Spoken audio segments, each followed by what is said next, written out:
So they give us some functions here, and they want us to find which ones are parallel and which ones are perpendicular. So kind of like a matching game again. So one way we could approach this problem is we could say, well, what are the slopes for each of the functions we have? This one has a slope of 2. This one has a slope of 1/2. So they're not the same slope.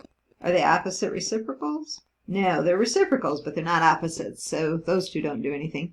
This next one has a slope of -2. -2. Okay, so they're not, it's not the same as the first one, so it's not parallel to the first one. But are these opposite reciprocals? Yes, and so these two lines are perpendicular.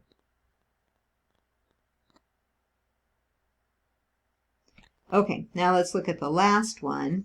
This one, j of x, that one has a slope of 2. Okay, in order for them to be parallel, they have to have the same slope. So it looks like the first one, f of x, this one, and this one, same slope.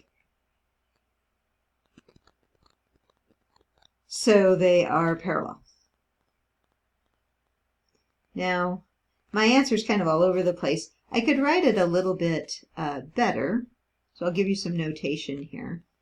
You could say f of x is parallel, that's the symbol for parallel, two little skinny lines like that, is parallel to j of x.